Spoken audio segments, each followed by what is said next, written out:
Ndabaramukije ntanabaha kaze mwese banywanyi bacu mubana natwe mu makuru n'ibiganiro dutambutsa kuri no mboneshakure yacu kandi yanyu ya ICTV n'umwanya w'amakuru agezweho ariko aravugwa cane. Umushikiranganji wa mbere w'u Burundi Gervas Ndirakobuca yavuze ko abafise amafaranga y'amadolari nabo boba bagiye gufatirwa ingingo. Ariko nanone uyo mushikiranganji Gervas Ndirakobuca batazira ndakugarika aho yariko abonana n'abafise amazu yo kuvunja amafaranga mvamakungu abavunjayi, akaba yabonanye hamwe n'abarongoye banki nkuru BRB muri iyo nama yabereye ku Kirimba kwa Ntare, bakaba baganiriye bakanarabira hamwe ikibazo kijanye no kuvunja amafaranga mvamakungu kuko hariho abarenze ku ngingo yafashwe na BRB. Amazu avunja amafaranga hadashikana kuvunja ibihumbi 50 vy'amafaranga mvamakungu ku ndwi azokugarwa. Nimwe mu ngingo zafashwe inyuma y'inama yahuje umushikiranganji wa mbere n'abakorera mu gisata co kuvunja amafaranga kuri uyu wa mbere. Umushikiranganji wa mbere w'u Burundi akaba hejeje guhagarika kuriha ibidandazwa hakoreshejwe amafaranga mvamakungu. Iyo ni ingingo imwe mu ngingo zitandatu zihejeje gufatirwa mu nama umushikiranganji wa mbere wa leta y'u Burundi yagiranye n'abasanzwe bafise amazu avunja amafaranga mvamakungu. Itangazo ryasomwe na Moise Nkurunziza hasanzwe yavugira umushikiranganji wa mbere mu ngingo yaryo ya kabiri amenyesha ko kuva uyu munsi ayo mafaranga atemewe gukoreshwa hano mu gihugu mu kuriha ibidandazwa kuko amafaranga yemewe gukoreshwa ari amarundi gusa. Iruhande y'iyo ngingo hafashwe izindi ngingo zihagarika vy'agateganyo impusha zari zaratanzwe kubarungika amafaranga hanze y'igihugu ibizwi nka transferi monétaire, hamwe nuko kizira gutemberana amafaranga mvamakungu mu mufuko mu gihe utagira ufata ingendo zo hanze y'igihugu. Kuri iyo ngingo hakaba hasabwe ko wese yobona witwaje ayo mafaranga ko yoca bimenyesha igipolisi kuko basanze ayo mafaranga mvamakungu hari abayakoresha mu bitari vyiza. Izindi ngingo zafashwe hakaba harimwo izishobora gutuma amazu asanzwe akora ivyo kuvunjisha amafaranga mvamakungu yugarwa.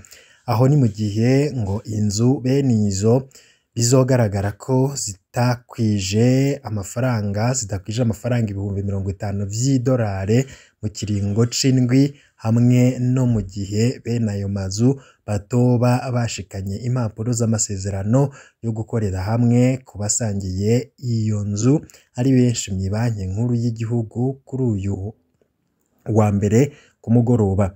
Ayo mazu kandi akaba yasabwe gusubiza vyihuta amafaranga miliyoni 500 ku makonti ya BRB bari batanze nk'ingwati igihe basaba kwemererwa gukora kuko atariyo baheza ngo bahindukire gukoresha.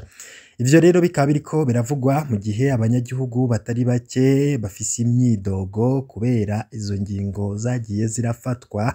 Banki nkuru y'igihugu BRB ikaba yarungitse abakozi hagati mu gihugu guhindurira abanyagihugu inoti z'ibihumbi 10 n'iza 5 nkuko bivugwa n'icegera ca mbere c'umukuru w'ibanki nkuru y'igihugu Desire Musharitse, akaba yabivuze kuri wa 12 Ruheshi 2023. BRB yarungitse mu ntara zose mu makomine yose y'igihugu abakozi bayo mu ntumbero yo gufasha abanyagihugu bari kure y'amabanki n'amamikrofinance guhinduza inoti za 5 n'ibihumbi 10. Amabanki n'amamikrofinance ari hagati mu gihugu nayo akaba asabwa ni banki nkuru kubandanya avunjira ayo manoti abanyagihugu batarengeje amafaranga ibihumbi 100 ku muntu. Icegera ca mbere c'umukuru w'ibanki nkuru akaba amenyesha kandi ko inoti za kera za 5 n'izi10 zibandanya zikoreshwa gushika itariki 17, itariki ya nyuma yo kuzitwara mu mabanki canke mu microfinance. Desire Musharitse arangiza itangazo agabisha ati ntihagire umuntu n'umwe yanka guhabwa izo noti kuko zibandanya zikoreshwa gushika itariki ya 17 Ruheshi 2023. Imyidogo y'abanyagihugu nayo ne turaza kuyigaruka ko tubabwire amakuru ndetse n'amanyanga yo ariko arakogwa kubera ko amazu avunja amafaranga bureau de change yakoze akazi ko kwegeranya amafaranga ava makungu aho gukora ko kuvunja kubera ko abavuga ko bamwe mu baserukira ayo mazu atari bo nyene yo mu vy'ukuri guhera kuri uyu wa 12 z'ukwezi kwa gatandatu 2023 hafashwe ingingo zikurikira. Ingingo ya mbere, amazu avunja asabwe kuba yasubije ku makonte yayo mu kiringo c'imisi 3 amafaranga 1,500,000 z'amarundi y'umutahe w'ibanze. Ayo mahera ni ingwati sayo gukoresha ibikorwa vya buri munsi. Ingingo higira kabiri, inzu yo kuvunja itazoshobora kwegeranya yongere inabimenyeshe amafaranga afise agaciro k'amadolari canke amayero 50,000 ku ndwi izoca yugagwa. Ingingo igira gatatu, amazu akora akazi ko kurungika amafaranga aja canke ava hanze y'igihugu arahagaritswe. Ico gikorwa kirekuriwe amabanki y'ubudandaji yonyene.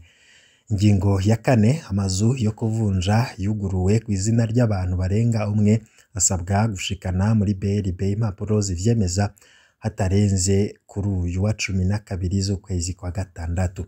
Ingingo igira gatanu, umuntu wese azofatwa afise amahera mva makungu mu mufuko kashi adafise urugendo rwo hanze agira afate canke atariko yajana kuyavunjisha azokwirikiranwa.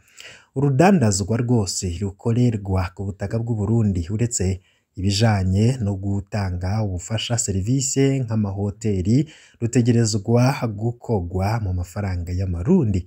Izo ni ingingo zapfudikiwe mu nama yahuje umushikiranganje wa mbere Gervas Ndirakobuca hamwe n'abarongoye amazu yo kuvunja yabereye muri Ntare House kuri uyu wa 12 z'ukwezi kwa gatandatu 2023. Imyidogo ni myinshi nyuma y'izo ngingo zagiye zirafatwa. Imyidogo yabo bariko barakogwa ko niyo ngingo ya BRB amanoti mashasha. Imyidogo myinshi mu banyagihugu twaraye turonse imyidogo y'abanyagihugu benshi ijanye n'ingene ingingo yo guhindura amanoti 15,000 iriko irashigwa mu ngiro. Umurwi wa mbere w'abanyagihugu bidogera ingene uwufise inoti za kera atacu ashobora kugura muri kino gihe, bavuga ko abadandaza batemera kuzakira. Abanyagihugu ntibatahura impamvu zitakigwa kandi igihe ntarengwa catanzwe c'igenekerezo rya 17 z'ukwa gatandatu 2023 kitaragera. Imyidogo ya kabiri ijanye n'ingene amanoti mashasha ataboneka hatari hake mu gihugu. Umwe mu batwandikiye yavuze ko muri microfinance, Posita na Kopeke bimwegereye bose bavuga ko batarakubitishije izo noti zishasha. Basaba ko BRB yo kwihutisha kuzikwiragiza. Imyidogo ya gatatu yerekeye imirongo iboneka mu mabanki. Abanyagihugu bavuga ko batakaza umwanya munini cane mu mabanki. Hari uwatwandikiye ko yatonze mu gatondo aza gushikirwa isaha 9.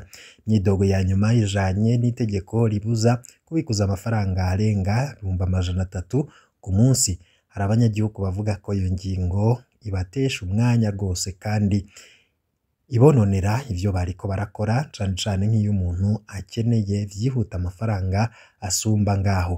Ntibatahura ingene umuntu bamubuza gutora amafaranga yiwe. Ababijejwe na cane muri BRB boraba ko batoza baragerageza gutora inyishu y'ivyo bibazo biguma biragaruka.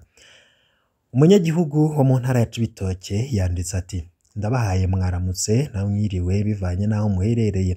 Jewe ndi umunyagihugu wo mu ntara ya Cibitoke. Jewe ivyo ndiko ndabona kubijanye n'ikugwa ry'amahera yahahora no kuvuga ubu ntaho uyajana kuyasumisha ngo bayakire.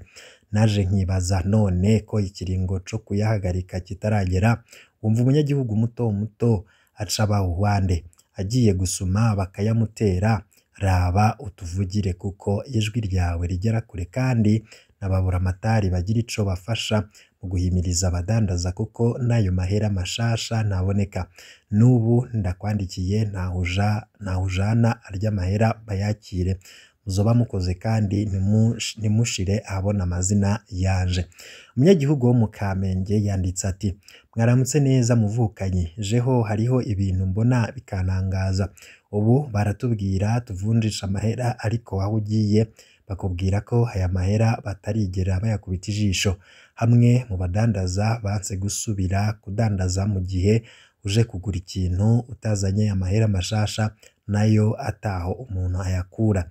Nukuri birababaje kugeza ubu ntawuzi uko bigiye kugenda muri iyi minsi. Jewe niviriye ubwanje kuri Miteke Kamenge, bambwiye ko ayo mashasha atayo barabona kandi ugiye gutora amahera kuri konte bakubwira ko utora menshi atayo bafise. Nagiye aho bita kwa Munyarwanda ntusuma udafise mashasha, ntivyoroshe. Jewe nari natwaye amahera ngo bamvunjire kubera ko nzoja mu rugendo rwa ruguru muri iyi ndwi nayabuze. Nahisemwo kuyasubirana inyuma kubanza kuyashira kuri konte nanje yamenga ni make. Vyangoye pe bagusaba kuyabitsa hama ukazokuza ko mu nyuma baguhayo bafise mato mato. Ni musemerere murabe ko botwumva biratugoye cane. Undi mudandaza wo mu gisagara ca Bujumbura ati jewe sindavyemera ko yahinduwe, ibaze jewe nkorera mu gisagara hagati impande ya Village Market, mugabo sindigera nkora ku noti nshasha kandi ninjiza amahera ku munsi. None ivyo bizoherera hehe? Ugiye ku mabanki mato mato ngo ntayo bafise, ugiye muri BCB na BRB umurongo wasanga bwira utarashikirwa. Nico gituma navyemera ko yahinduwe. Umunyagihugu w'Ingozi ati amahoro, mwotubariza ikibazo c'amafaranga yahinduwe bagatanga iminsi 10 gusa ariko ntibaduhindurire. Ubu no gusuma vyanse ntibayakira. Ubu nyene mvuye muri BRB Ingozi bambwiye ko atayo bafise ngo tuje ku yandi mabanki. Ntibisiguritse uyaburiye kuri banke nkuru y'igihugu ubu ntusuma ntibayakira. Umunyeshure kuri kaminuza y'u Burundi yanditse ati bite mugenzi, ubu 1000 y'amarundi canke 2 y'amarundi aruta 10,000 y'amarundi. Kuri bisi abakonvayeri baradukoreye, nitwinjira utayamuhaye ngo niryo tegeko bahawe na komiseri cyo kurihisha imodoka itaranahaguruka. Kuri twebwe abanyagihugu mbona biri kutugaruka ko kandi n'iminsi batanze itarashika. Ubu 5,000 y'amarundi kuyavunja ni 4,000 y'amarundi. Urumva ko bagukata 500 y'amarundi. None ntaco mwodufasha? Ubwo n'ubutumwa bugiye butandukanye twagiye